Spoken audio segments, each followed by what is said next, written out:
Let me read to you a passage from the 4th chapter of St. Matthew's Gospel, verses 12 to 17, and then verses 23 to 25. It's the Gospel for Monday after the Epiphany of the Lord. St. Matthew writes, "When Jesus heard that John had been put in prison, he returned to Galilee. Leaving Nazareth, Jesus went and lived in Capernaum, which was by the lake in the area of Zebulun and Naphtali, to fulfill what was said through the prophet Isaiah, 'Land of Zebulun and land of Naphtali, the way to the sea, along the Jordan, Galilee of the nations. The people living in darkness have seen a great light. On those living in the land of the shadow of death, a light has dawned.' From that time on, Jesus began to preach, 'Repent, for the kingdom of heaven is near.' Jesus went throughout Galilee, teaching in their synagogues, preaching the good news of the kingdom, and healing every disease and sickness among the people. News about him spread all over Syria, and people brought to him all who were ill with various diseases, those suffering severe pain, the demon-possessed, those having seizures, and the paralyzed, and he healed them. Large crowds from Galilee, the Decapolis, Jerusalem, Judea, and the region across the Jordan followed him." That's from Matthew chapter 4, verse 12 to 17, and verse 23 to 25. It speaks of Christ as the light. You know, there have been various great lights of thought and understanding in the course of history, including our own day. In December 2013, Cardinal Schönborn of Vienna, at a book launch at the Vatican, declared that Joseph Ratzinger would be considered the greatest classicist among theologians of the 20th century by future generations. He said his works will survive the centuries like those of Augustine and St. Thomas Aquinas. Schönborn said he had already put all of Joseph Ratzinger's writings next to those of St. Augustine in his private library. This assessment places the works of Ratzinger ahead of the likes of Hans Urs von Balthasar, who was Ratzinger's friend and perhaps his favourite theologian, and sets him on a pedestal, the pedestal of being a possible future doctor of the Church. Now it is plain that Joseph Ratzinger's thought evolved. It developed. And the publication of his complete works according to themes will show that fact. Pope Benedict XVI's insistence that the complete works carry his birth name, Joseph Ratzinger, in part reflects his vivid awareness of this. He became a light over time, and the general body of his writings constitute this light. He was not this from the beginning, of course. Or again, take another instance, the great John Henry Newman, who lived from 1801 to 1890. His works go on to some 40 volumes, apart from the very significant 32 volumes of his letters and diaries. Now beatified, he was informally described by Benedict XVI as a doctor of the Church for us and for everyone. There were many errors in his striking corpus of writing during his Anglican period, and at its end he issued a retraction of those mistakes.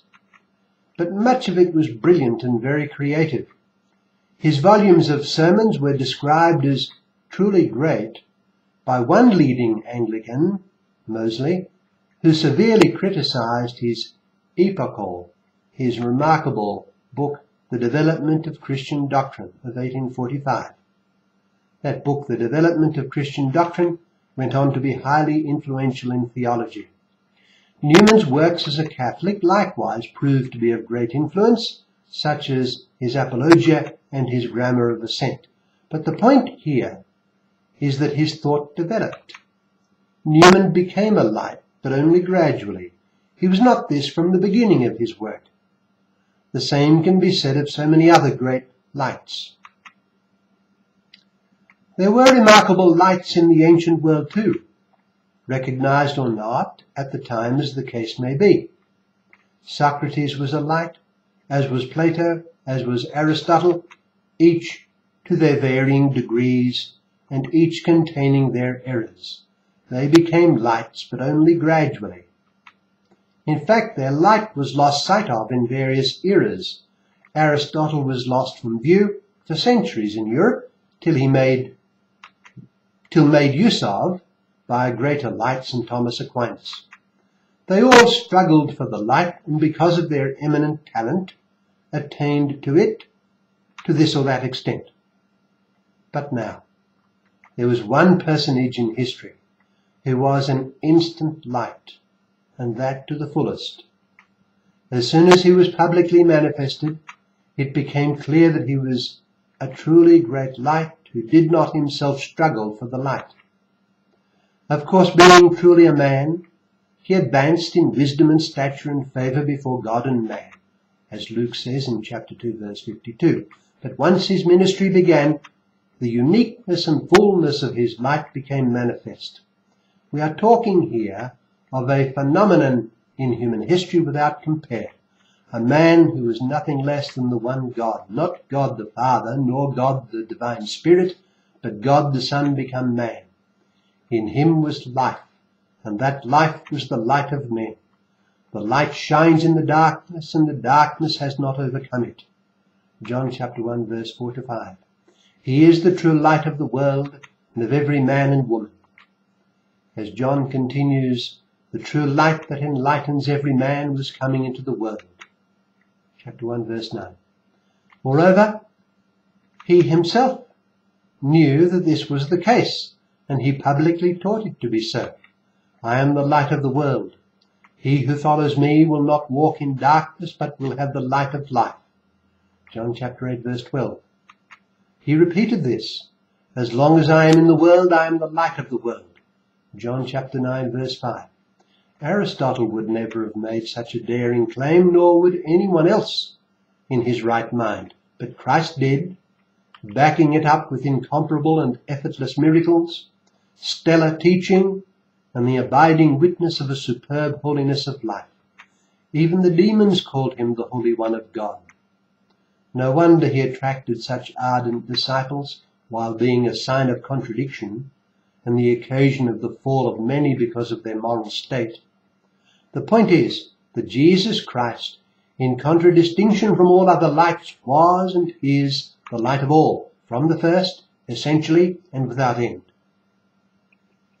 It is of this that we are reminded in the Gospel I read earlier from Matthew chapter 4, in which Matthew speaks of Christ being the great light that suddenly appeared amid the darkness. He fulfilled, we read, what was said through the prophet Isaiah, land of Zebulun, land of Naphtali, way to the sea along the Jordan, Galilee of the nations, the people living in darkness have seen a great light. On those living in the land of the shadow of death, a light has dawned. With that joyful bell tolling, as it were, he went throughout Galilee, teaching in their synagogues, preaching the good news of the kingdom, and healing every disease and sickness among the people. The light of the world had appeared. He it is who is our light, wherever and whenever we live on the face of the earth. If we live by him, we shall live forever.